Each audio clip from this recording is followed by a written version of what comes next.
I'm listening to a podcast, Black Lodge Trivia Night. I've never heard so many game aspirations in my life. All right, welcome back to Black Lodge Trivia Night. This is Arthur, and we are here once again with another session of Hostile Solo. That means we're down to Matt and Patrick. They are awkwardly blocking photographers trying to take pictures of Spain's World Cup victory celebration. I like being awkward. I like hanging out in New Jersey. But alas, I was not asked. So here we are once again, doing another session of Hostile Solo. So if you remember last time, this picture's a little out of date. Dead. We were on the DST, Lady Luck, Deep Space Transport, Lady Luck. Let's jump over here. Maybe I was in the sick bay. I think the crew has discovered that Doc is dead. She did not make it back to the Noctua because they spoke on the QT to Olivia, and they're like, yeah, no, she never came back. Adea is in the mainframe room. She's having a super duper panic attack freak out, and she threw her helmet off and cracked the glass on her visor. Del 2 sort of raced to get through sickbay, because if you go to the DST Lady Luck schematics, you know what, I'm just gonna put Del 2 is trying to get to the bridge. That's where he was headed. And he kind of locked the doors behind him. Preventing anyone from getting through. JM was sort of hot on his tail. Couldn't get there in time. Adea's somewhere here in the mainframe room, freaking out. May and Captain Tom are on their way. They were coming up from somewhere down here. They were checking out some May might have been checking out some false distress signal. Tom was having a panic attack in the soft lock, airlock between the two ships. But then he got his head in the game, and he's back, baby. So they're all making their way to the med bay. And that's basically where we left it. Olivia's still on board the Noctua. You know, she was sort of left behind to sort of make sure things stayed 5x5 in the pipe, back on the original ship.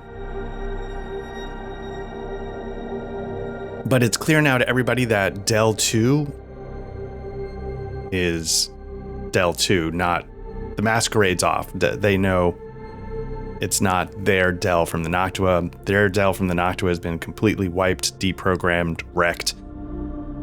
Even there's no reason why the original Del from the Noctua can't be repaired, but whatever memory chips, it's all gone. Just gone. So, Del 2 is making his way to the bridge. JM is in the med bay. Tom, May, they arrive in the med bay, and they find JM. Let's go to the med bay.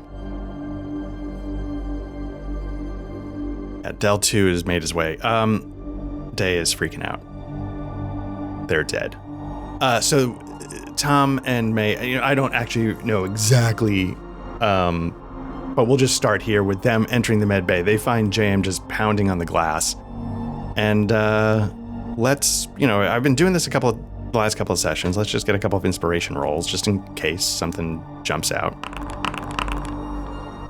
So we got, let's see, 11 minutes. No, 5 seconds ago. Okay, 5 seconds ago. Mainframe crisis. Yeah, we're definitely going with crisis. I'm gonna jot down mainframe.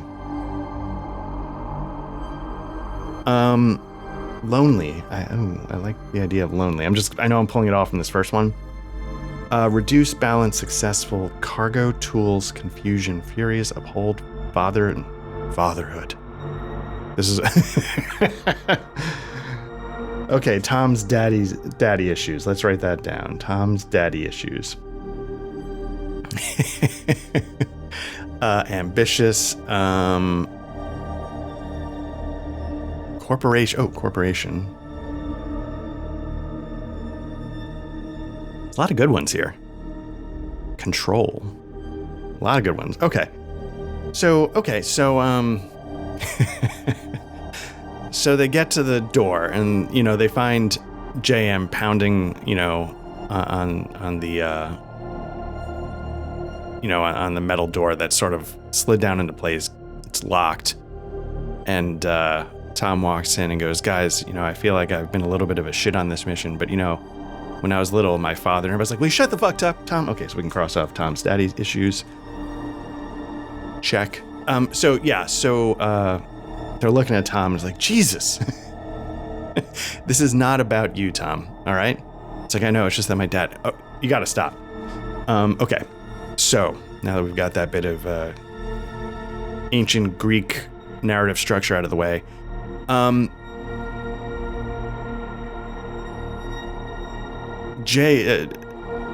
so Tom's like, Jesus, what are we going to do? And, I think it's, is Tom having a realization that he's, his last thing was a pep talk of like, buck up and do the job.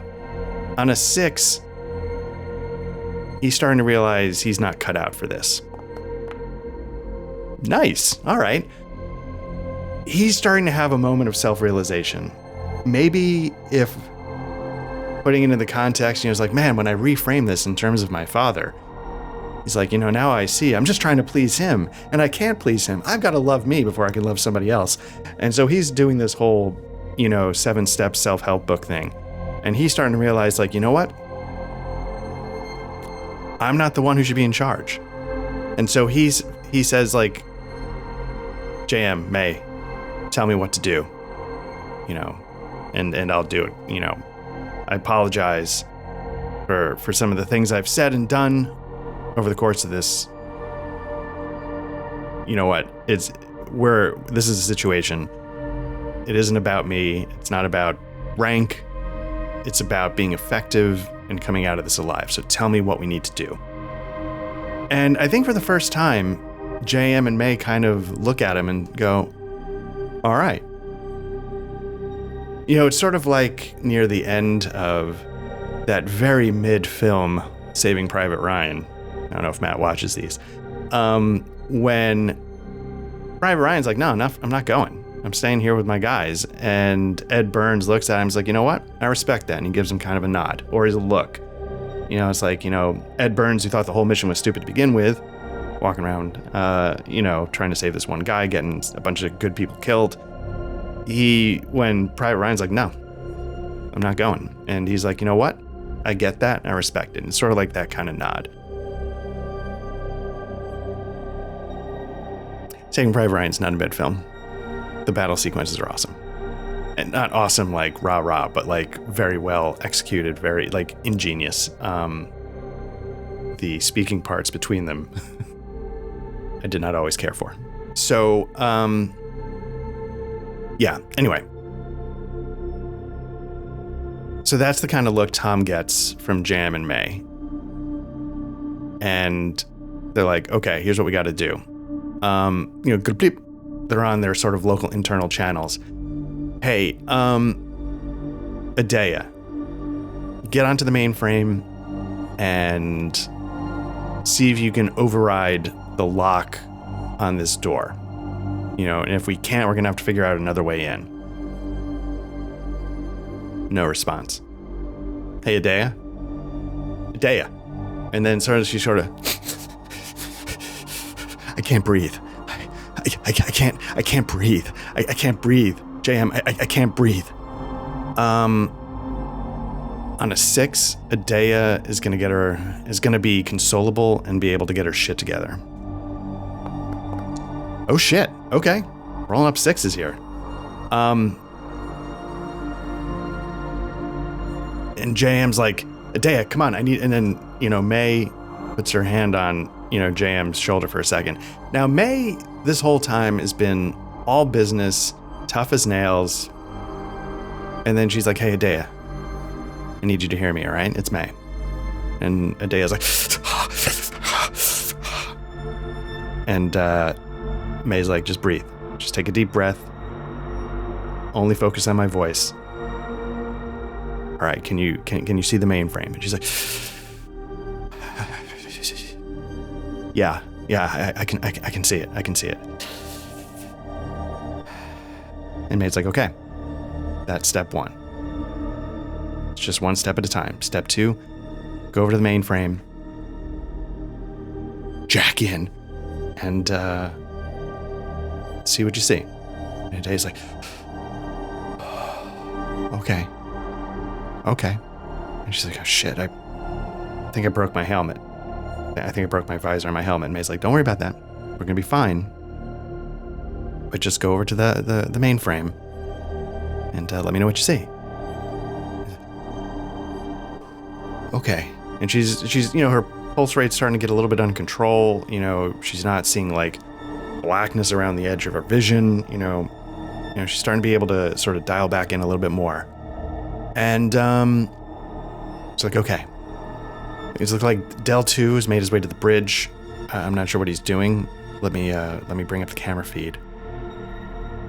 And she watches for a second. She's like, oh god, okay, he's at the controls. He's not trying to fly the ship, but it's like the internal control of the ship. I don't know what he's doing. And May's like, it's okay. It's okay. All right, now, can you get this door open? And let's see if she can. It's going to be a mechanical... I guess it could be... I guess it's computer, right? She's trying to do this remotely through a computer. She's not trying to do this... this isn't a mechanical thing. It's not really electronics. Electronics would be if she was maybe at the door itself trying to bypass the electronic security panel right there. But this is sort of like a remote hack. And so what I'm going to do is I'm going to do a computer thing, and I'm going to give her a -3 because May has, you know what? Here's what I'm going to do. I'm going to roll a D4, and that's her penalty. A 1. Okay. May has talked her down, but she's not all the way down. So let's do a custom DM of -1. And that's a great roll. An effective 2, which again, if we bring in, I say like, oh shit, that's a great roll. It's fine. it's fine. Again, if you remember, a 2 is a yes. So does she get the door open? The answer is yes. So let's get that back out of the way. So the door opens.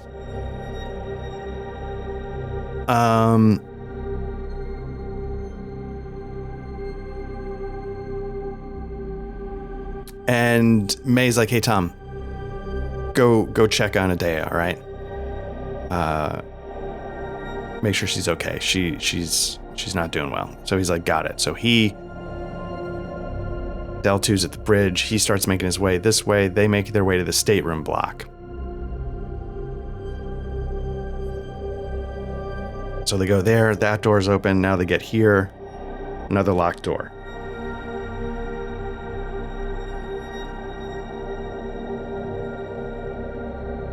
Okay, Dea, you need to do it again. Okay, can you do it again? Can you do it again? All right. Another, again, a D4 is going to be her penalty. This one's a 3. Okay. So she's starting to like, okay, I hear you, but like, again, because remember her thing is that she's talks tough but is scared inside. She desperately does not want to die in space. She desperately does not want to die in space. So she's starting to slip back. She's like, oh, I know, okay, but I don't know what to, okay, I know I need the door. I got the first door. Why do you need that? There's another door? And so she's starting to spin out a little bit. And she's like, I know, but my helmet, I don't know what to do about my helmet. And May's like, don't worry about your helmet right now. We're going to take care of all this. Just, see if you can get me through this next door. So we're going to do another roll. It's another computer roll, but this time the custom DM is a -3.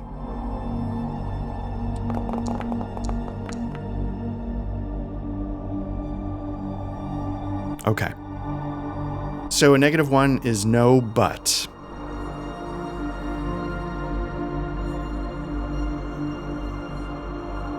No but. So she's like, I can't do it. I don't know what he's done. I can't get the door. I don't know what's different about this one. I'm really sorry. I don't understand. Like, hold on, let me try again. And she starts to realize she can't get the door open, but she realizes what Del 2 is trying to do. And she just goes, Jesus Christ, he's trying to vent the ship. Jesus Christ, he's trying to vent the ship.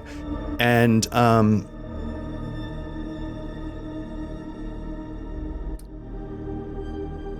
and like, okay. Everybody, helmet check. See if you can get off. We got to get off. See if you can get off the ship.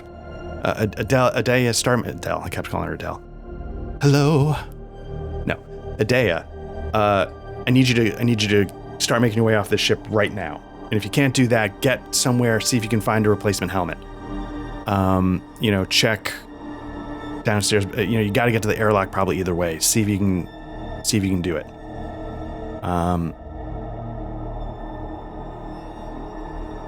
And she's like, okay, I'm going. So she takes off on a tear. She's full sprint. And they're like, Tom's like, I can't do a helmet check, I can't. It's like, okay, Tom, you either come with us here or, have you touched your helmet? On a 1 and 2, yes. 3 through 6, no. 6. No, I haven't touched it. Hey, you're probably still good, Tom. I need you to take a deep breath and, get to Adea, see if you can help her. He's like, got it. So he's now taking off. He was already trying to get to Adea, but now he's trying to catch up because Adea is on a full sprint.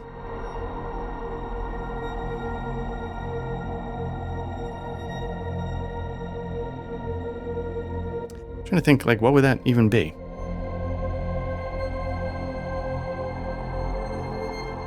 Strength check. Holy shit. Okay, so he rolled phenomenally. I was basically doing an opposed strength check.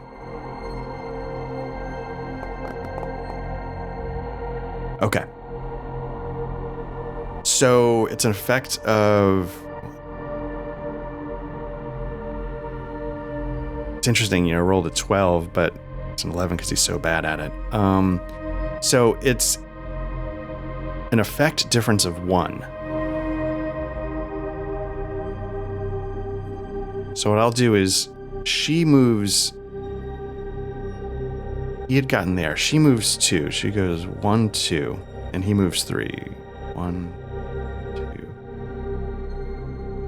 2. Yeah, so maybe he... No. 2. She's not going to that. She would go here. 1, 2. He's like 1, 2, 3. So he's in the elevator.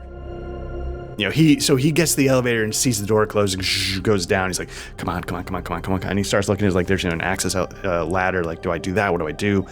And then he sees the elevator coming on its way back up. Says, you know what? I'm going to hold here. It's probably just faster. And,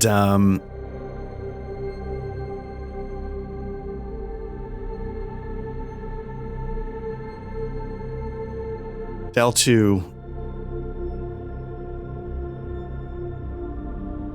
vents the ship.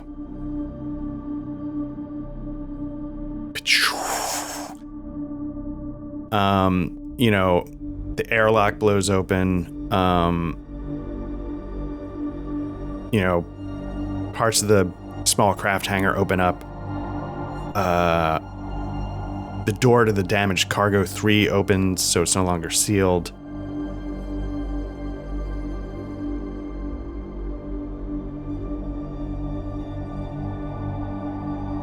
And,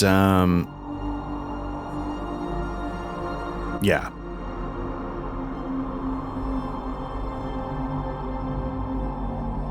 Can Del...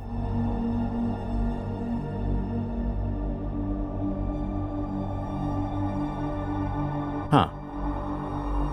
So he's just vented the ship. Can he... So that's what he's going to do now.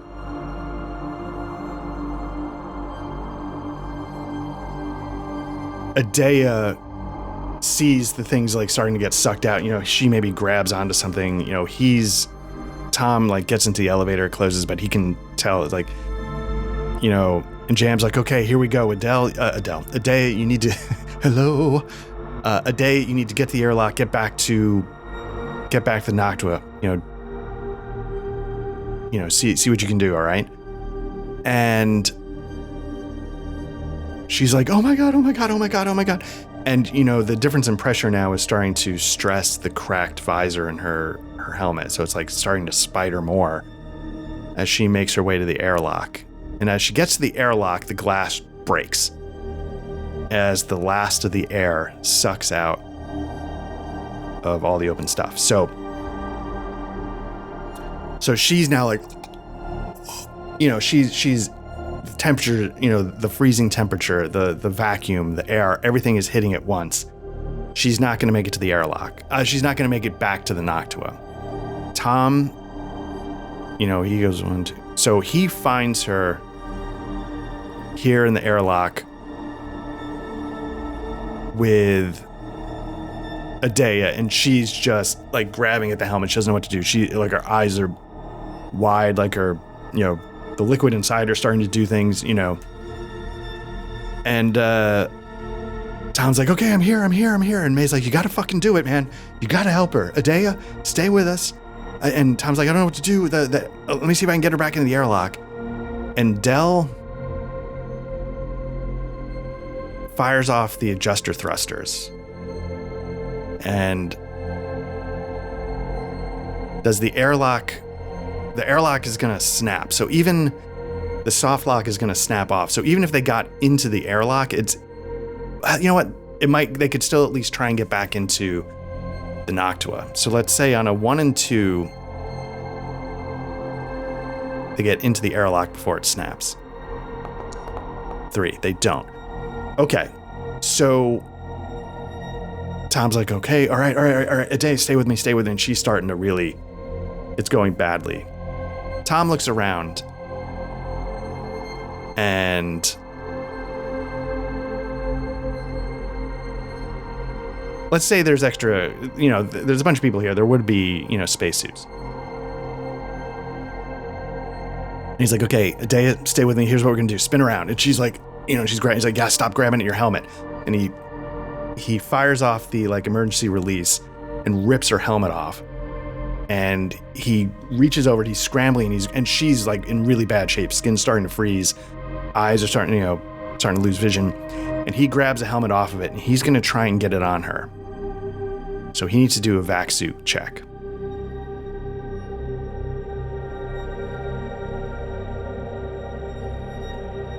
So now, I'm going to bring this up. He's got a 1 for a skill, but let me bring up the rules.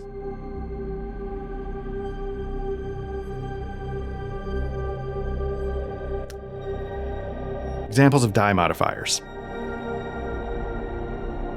I want to say this is a difficult task. All right. And the reason why I want to do it is, it's like when you're trying to save someone who's drowning, and the advice is let them pass out and then do it, because if you're trying to rescue them while they're fighting you, they're going to take you both down. Now, that's not quite the same here. Well, you know what? Let's say on a 1, you know, Adea is flailing, messes up Tom's suit a little bit. You know, let's see what happens. 5. Okay. So she's flailing but she's starting to, but he's trying to do it while she's flailing. So he's getting a +1 from his skill, but he's going to get a -2 because in my mind, this would be a difficult task.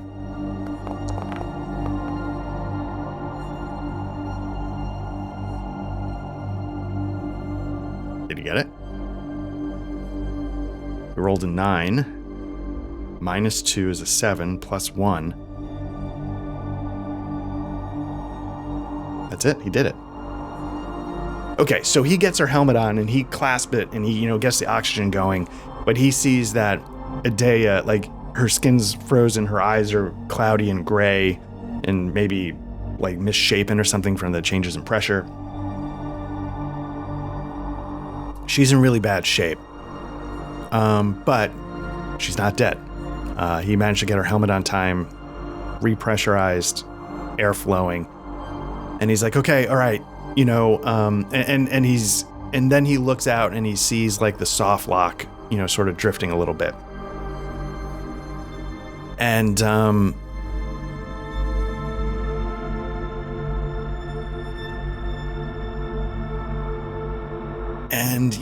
so he radios back to May and JM, and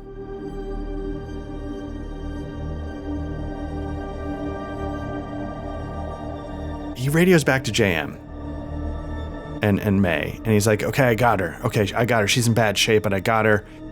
I don't know what to do. And they're like, May is like, okay, here's what I need you to do. I need you to tether to her suit, and I need you to get back to the Noctua. And Tom's like, okay, all right. So Tom is going to give me another vac suit roll. And this one's not good. An effective -1.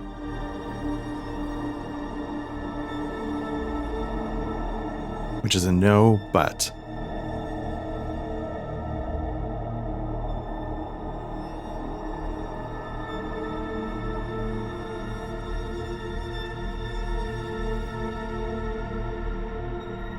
Man. What do we do? Okay, so he tethers to the suit, and then he tethers to the Lady Luck, and then he gets ready to sort of spacewalk. And so he launches out sort of a slow drift, and he's drifting toward the sort of floating end of the soft lock that's now sort of dangling off the Noctua. And as he's doing that, Del 2 makes another slight adjustment to the Lady Luck. So Tom's trajectory is no longer accurate. It's no longer going to put him into he's not heading where he thought he was heading. So he sort of misses and sort of catches the side. So is he in the tube? No, but he does manage to grab onto an edge of it. And so he could sort of swing himself in. So what he does is he sort of takes a deep breath, and Adea, let's just say, is unconscious. Let's say she's become sort of in what would be helpful in this sense. You don't want her to be unconscious, but the fact that she's kind of dead weight is making this go a little smoother for him. And so he's like, okay. And he detaches the tether from the Lady Luck. So now if he lets go, that's it. And he's going to try and swing in to...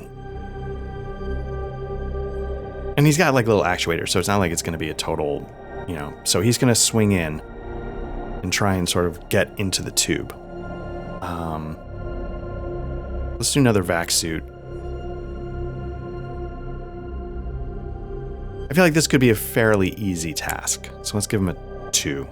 Because he's just trying to hook around, but he's doing it with somebody in tow. So it's not, it's not a totally normal move. Effective 3. So yeah, he gets in. He gets Adea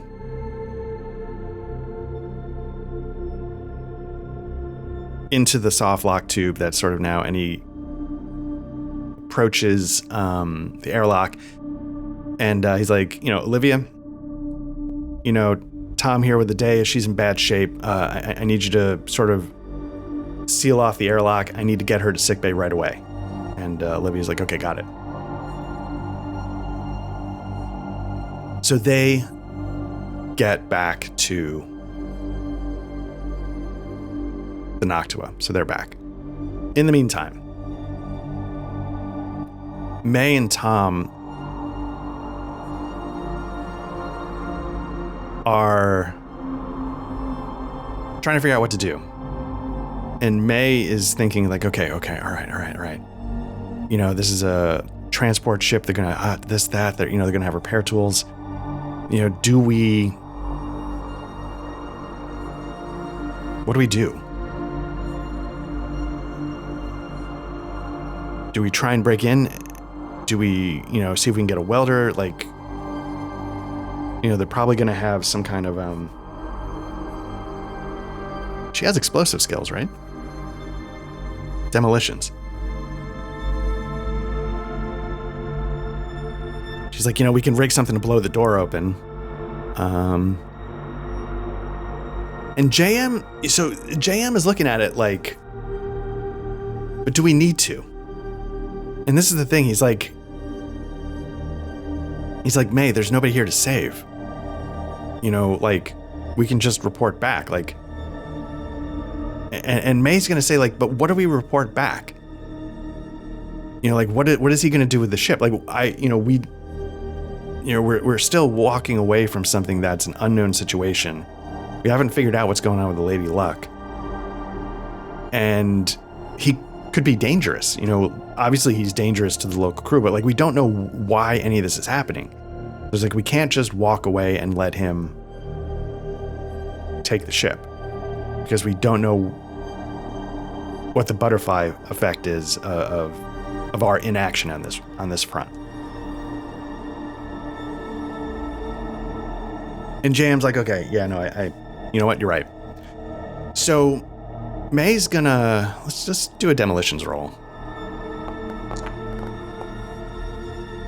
Okay, because of the +2, she rolled a 6, but because of the +2, she gets the 8, so she's gonna get it. She's gonna figure out a way to, she's gonna find what she needs to set up a demolitions charge.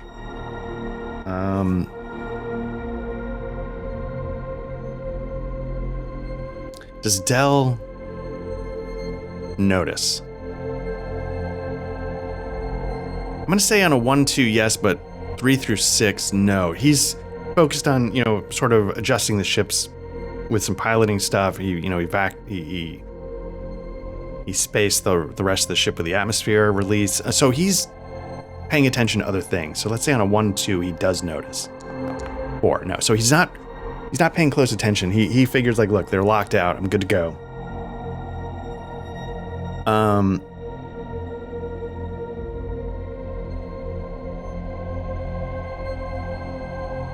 Yeah, I'm good to go.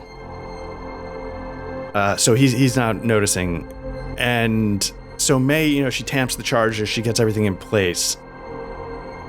And JM and May step back, ready to blow it. And JM's like, is this going to put another hole in the side of the ship? And May looks at him and goes, does it even matter? And JM's like, yeah, you're right. And she, gets ready to depress the plunger, whatever it is, press the button on the iPad-esque device that's going to blow the thing. And so Dell is sort of doing his thing, and then he looks up the monitor and he sees, in medbay, he sees May like this. And in the nanoseconds it takes for his microprocessor to realize, he goes, his eyes go wide and he spins towards the door, and May blows it. The door, blows into the door blows into the bridge. Does it hit Dell? On a 1, it does. 5, no. So the door blows into the bridge. The bridge decompresses, so Dell gets sucked back into the stateroom block and maybe bounces off of the hull. Does he get damaged? On a 1, yes.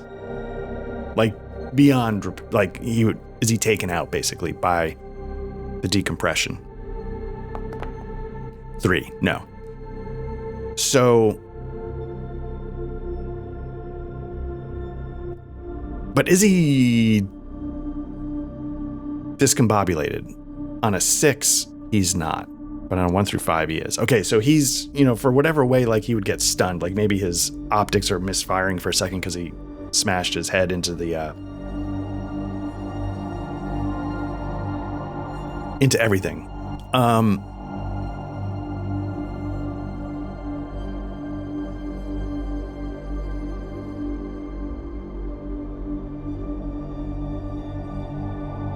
So in that moment, May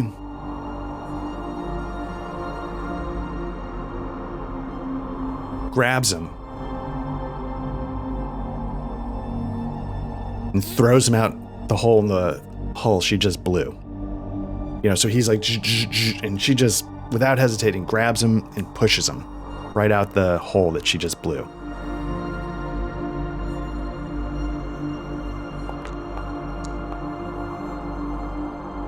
Rolls with an effective 2. So she shoves him out.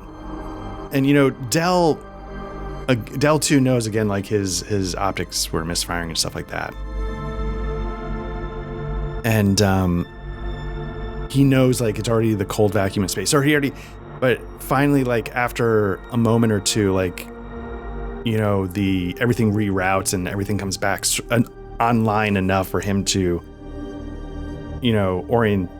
orientate him, get his bearings. I was going to say orientate this. I don't think that's a word. Get himself oriented. And when he does, what he sees is the outside of the ship sort of drifting away, and you can see the words DST Lady Luck, with a light flickering on the outside. And he just sees JM and May in the hole watching him drift away.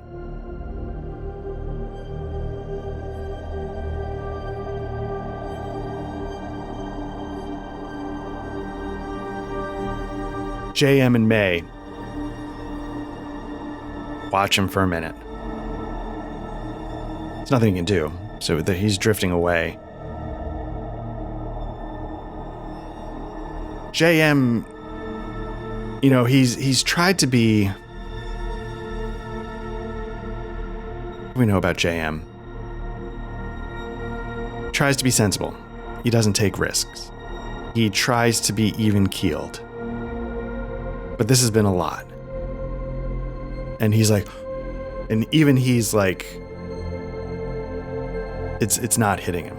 I mean, it's starting to hit him. That's what I meant. Sorry. He's been trying to like push it down for a little bit to stay, in the moment as needed to figure out what to do. But like the adrenaline is starting to overwhelm and he's starting to shake a little bit. And May, again, cool as the other side of the pillow, just stares at Del 2 with the most fuck that guy look she's ever given anyone in her life. And then once she, watches him drift for a little bit and sees him starting to get a little smaller and, she then's like, okay, we need to figure out what's going on here. And,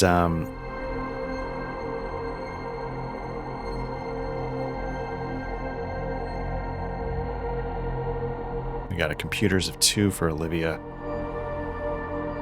Got nothing there. May. Nothing there. JM contacts Olivia. She's still on the bridge of the Noctua. Mainframe Corporation Control. Lonely. I think we got lonely with Del 2's death there, getting thrown out the airlock. I think we did a little bit of Crisis, right? Got Mainframe Corporation Control.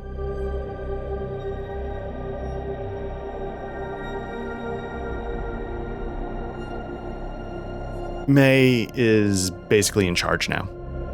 Probably as it should have been the whole time. She's like, Jam, coordinate with Olivia. Get our ships next to each other. Let's reestablish that soft lock. And let's finally figure out what the fuck has been going on this whole time. And he's like, okay. So he gets to the bridge. May...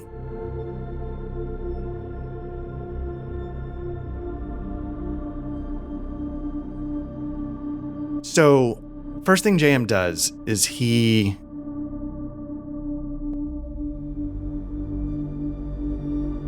repressurizes the rest of the ship. He can't repressurize the stateroom block, and he can't repressurize the bridge. They blew a hole here, and they blew open the door. Or no, when they blew open the door, it created a hole. So these two areas at the front of the ship are going to remain unpressurized. There's no way to do it. So that means they're going to use the stateroom. So they might have to use this area here as the med bay to stateroom. That's going to be sort of the transfer of like how they go from pressurized to depressurized. Adea. Tom gets Adea on the table in the Noctua med bay.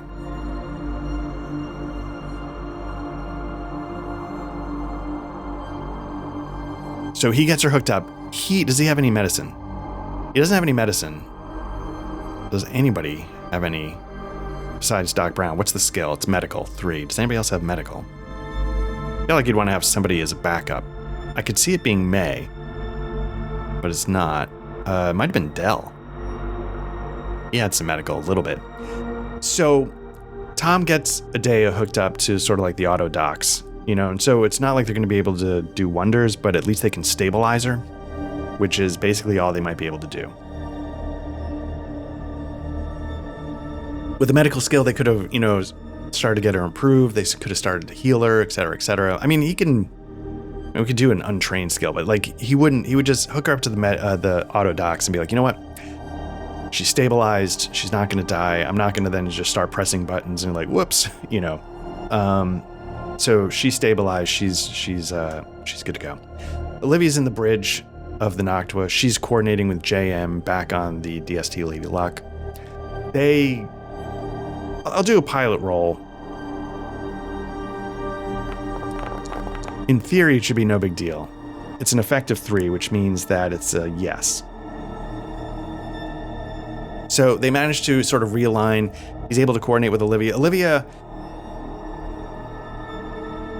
Olivia and JM have been, Olivia was carrying this, she was sort of snapping at JM. They were having friction. It might have been more on Olivia's side than JM's, even though JM was probably aware of it because they have this past. He resents her to a degree. But when it was bubbling up here, it was in the other direction, Olivia towards JM. And she's starting to realize, like, as he talks her through lining up these two ships and everything that's just happened, she's starting to, like, I have to give him respect. Like, he's incredible as a pilot, and she's starting to maybe, like, part of it was my own insecurity. Part of it was like, yeah, he's got an abrasive personality. Like, there was a lot of different reasons why, but I think she's starting to, like, take a deep breath. And in this moment of working together with JM, their friction de-escalates down a couple of notches. And I think that's on both sides. They both, hey, like, we've known each other for a long time. Let's reestablish some level of mutual respect. And let's do that. So they get the ships realigned, and May is back in the mainframe. And she's like, I don't know what I'm looking at.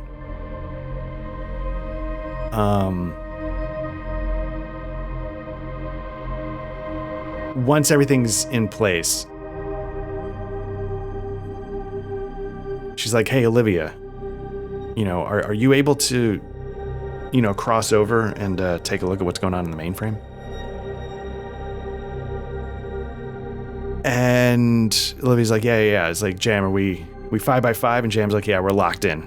It's all good, And so Jam, he, makes crossing out because there's no reason to be in the pilot's seat at this moment. May is standing by. Olivia eventually makes her way over to the mainframe.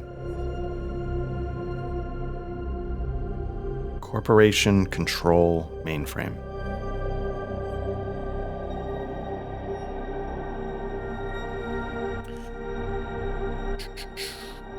Okay. Got our list of conglomerates. We've got Leyland Okuda, who everybody works for.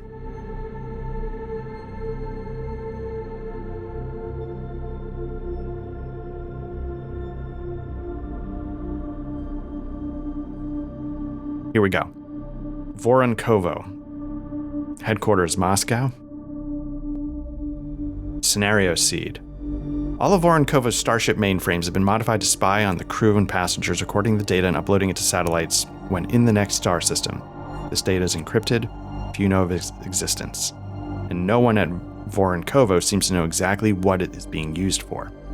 Mainframes can even be set to spy on individuals, collecting samples, intercepting messages, and recording video feeds to that end.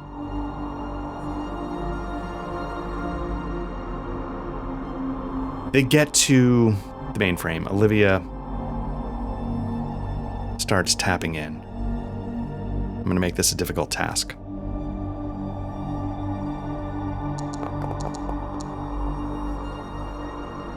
No but. Okay.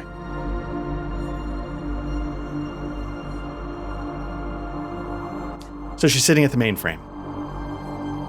She's doing the Hugh Jackman hacker sitting at the terminal typing.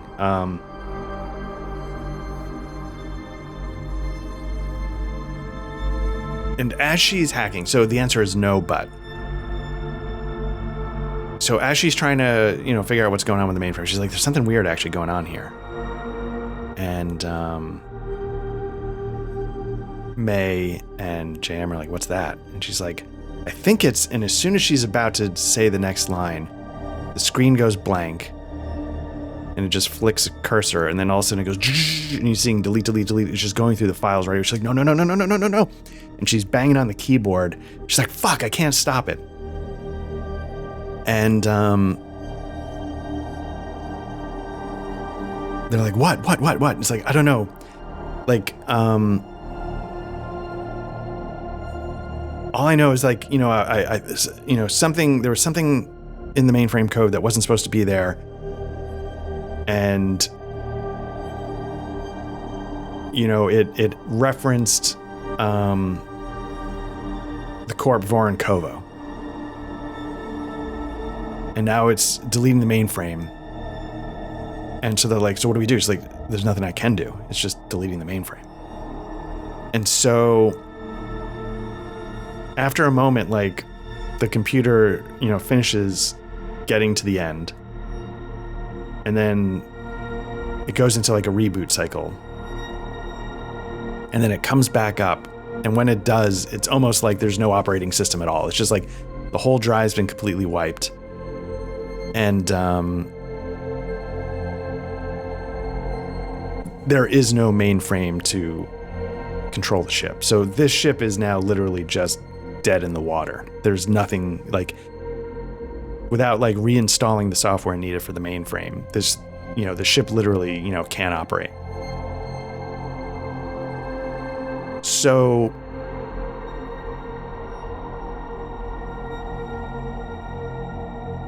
they're sort of all standing there in the they're all standing there in the mainframe room, and they realize like there's nothing more they can do. And so Jam and May and Olivia all kind of look at each other. They're like, well, guess we rig it up and we tow it back. Or would they tow it? No, they wouldn't tow it back. Where would they tow it to?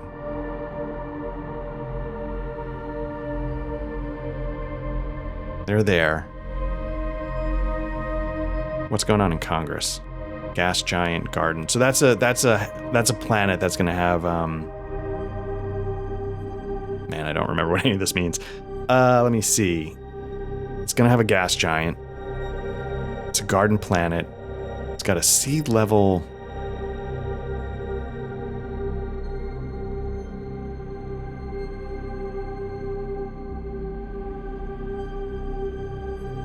I thought I had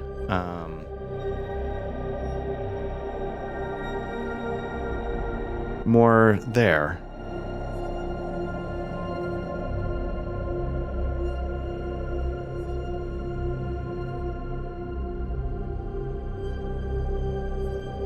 I thought I entered a lot more information about that. Like, I know that's what the map note says, but I thought I sort of copy and pasted a bunch of stuff from the hostile setting books. And it's been so long since I've done all this that I don't know where any of that is.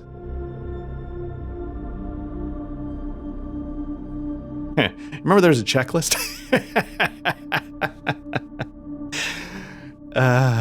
You remember that?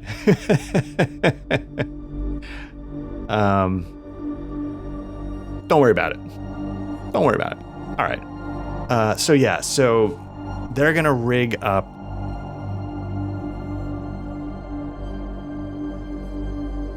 a tow to bring the Lady Luck back to Congress. It's going to be tight on fuel. Again, we were down to... I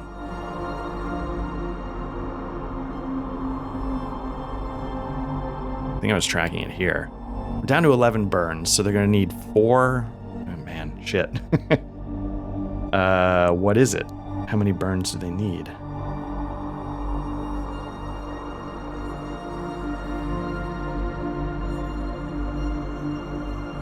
Let's see. Unloading and refueling. Gas giant refueling. Type C. Routine facility with unrefined fuel available. Basic repair yards. Basic cargo. Can take any ship up to 40,000 tons. I don't know. It's 30. It's got a 30-ton shuttle. So,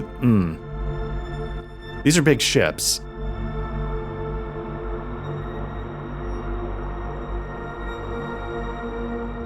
They just need to get it somewhere and park it. It doesn't have to be pretty, and then they have to be able to refuel. Light. So they need 4. And 4 is 8.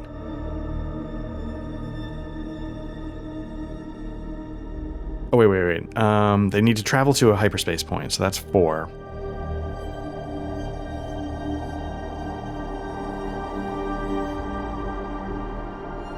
You know what? There's a gas giant.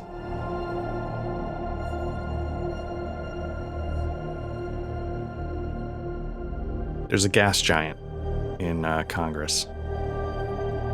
Okay, so here's what's going to happen. They're going to set up a tow, and they're going to bring the Lady Luck to Congress. Whatever fuel shortages they might hit, they're going to tap into the gas giant if need be, or whatever they need to do. But there's a couple different options they have in order to refuel. So they're not going to get like completely abandoned or whatever. They're going to be okay in terms of fuel. They have enough to at least get in the ballpark and somebody can figure it out.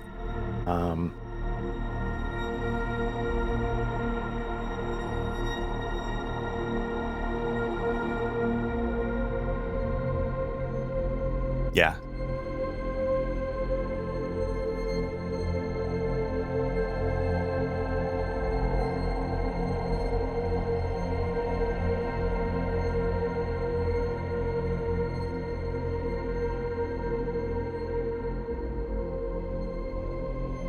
They're going to be able to get there and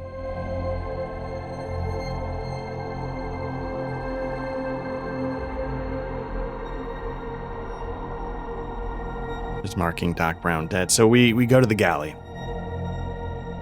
Before they enter hypersleep for the longish trip over to Congress, Adea stabilized on the in the med bay. And so they sort of go to the auto dock and they're like, look, we're about to do a long journey. And so the auto dock can sort of put you in hypersleep in medbay if need be. Or maybe they can hook up the auto dock and interface with medbay, and so they get her into her hypersleep thing first because she's in an induced coma. She's in bad shape. They're letting her heal, keeping her stabilized. She's not going to be able to function 100% without some extensive, she might need bionic ocular implants. Her eyes might be shot. Her lungs might need a lot of work, so there's a lot going on with her. So she's not just going to be bouncing back from this without some extensive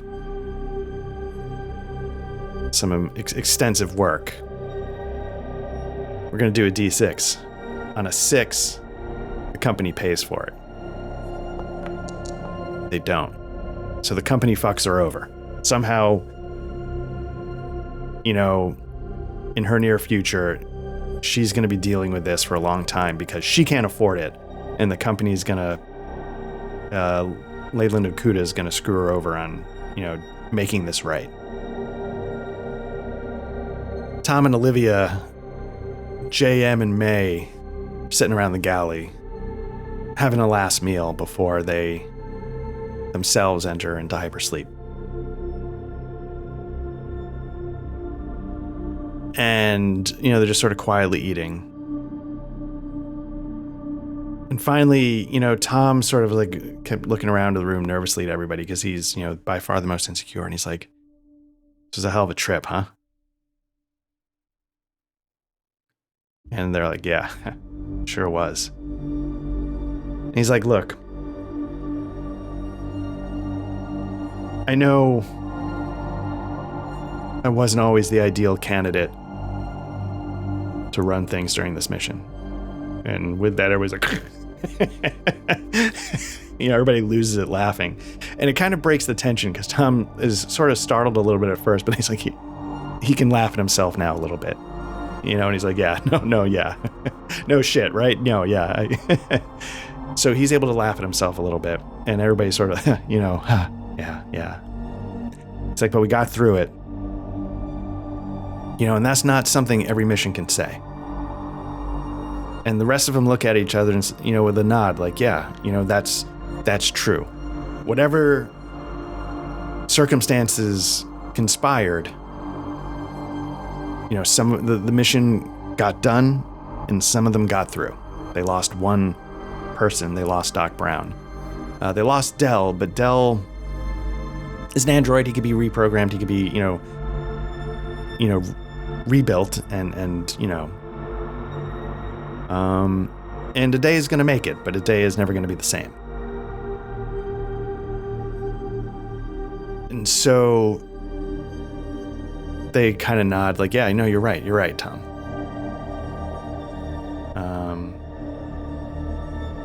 And so Tom looks at Olivia, he's like, you know, Olivia, like, what do you think was going on?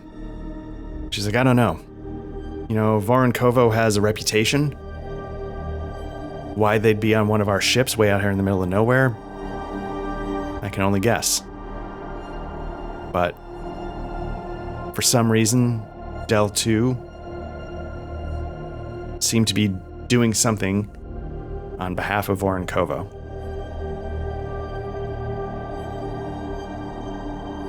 They have their reputation. And Tom sort of nods. He's like, okay. Well, it's time to go file a report back to HQ. And like, I'll take care of that. And then JM goes, so Captain, you want us to start prepping for the hypersleep? And Tom sort of like flickers for a moment. It's the first time like JM's legitimately referred to him as Captain. And Tom's like, yeah, why don't you start getting that prepped? Olivia and May, if you can, you know, make sure the hypersleep pods themselves are ready to go. I'll go file this report and let's go home. And with that, we will fade to black. So there we go. That is the conclusion of this chapter of the DSF Noctua. 14th session.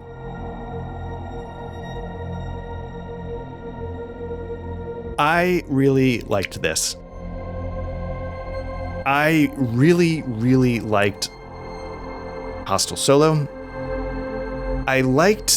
So here's the thing, right? Like, you know, a few minutes ago I was joking about, you remember there was a checklist? Don't worry about it. My approach to this has been to do that with a lot of the rules, obviously, right? The checklist, the everything, you know, the way this was supposed to play out, I don't believe I genuinely followed. But what I want to give Hostile Solo the highest review ratings, whatever, you know, like 4 cherry pies out of 4, whatever it is, because it provided a framework of something that's possible. You know what I mean? It's like, as I said going into this, like, my favorite part of a lot of sci-fi is the first half of Alien, the first movie, when it's a bunch of blue-collar space freighters talking around the table, bitching about hazard pay. I'd never seen an RPG capture that vibe on the page better than Hostile.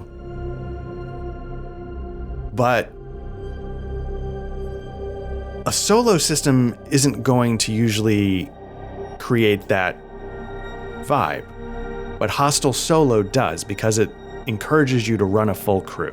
And it was the first time, and I'm not saying it's the only one, across 1,000 Dead Worlds.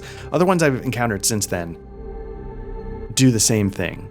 But Hostile Solo was the first RPG I encountered where it's like, hey, you should run a full crew, and you should do it in this setting.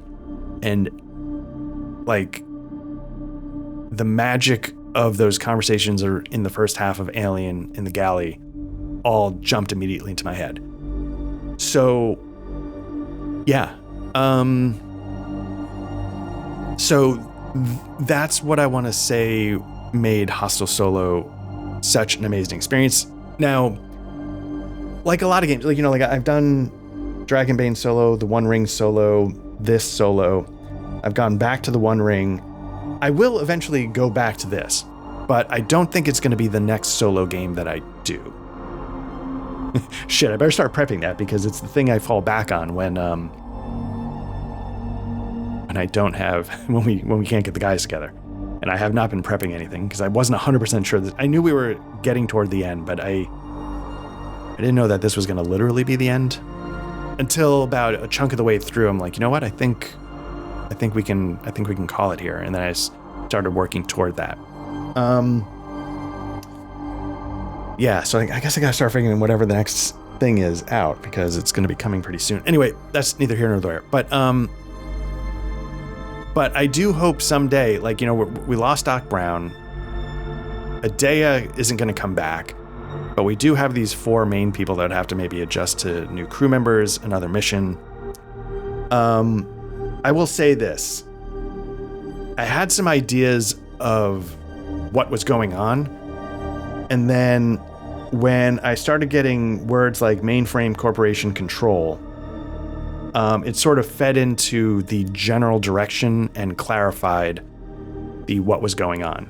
I'll keep that to myself for now. You can probably guess, because, I picked Voronkova. I didn't know what its scenario seed was going in, but once I saw that, I'm like, okay. Again, it's starting to gel this picture of what's going on as the hidden agenda. So,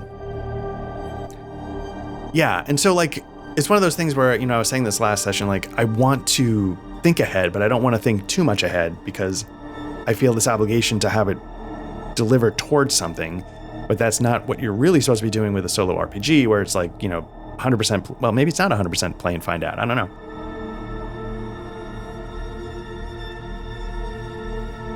know. I said in the last one, usually even when I don't know how the narrative is going to resolve, I have an idea of like a closing image. And I did try and think of something in between sessions. And the image was that if anybody was left, the people that were left would be sitting around a table at the galley, much like in the beginning of Alien, having a conversation about the job that needs to get done. So, there we go. This was a lot of fun. I hope somebody out there gets out there and gives this a shot. This game was really good. Or I hope, if people check this out, I hope it inspired you to find the genre of solo RPG that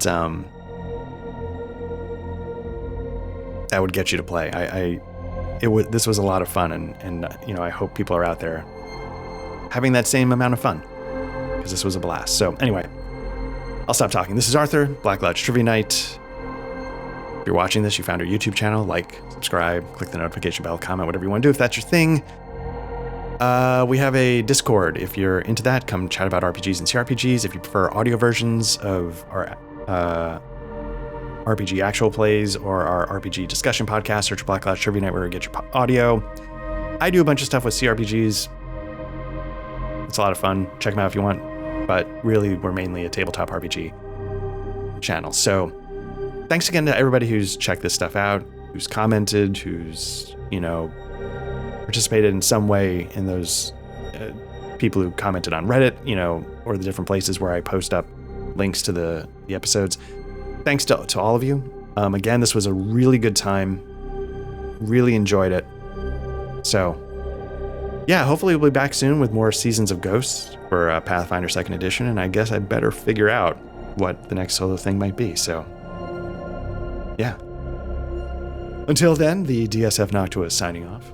And thanks again. Take care. Bye-bye.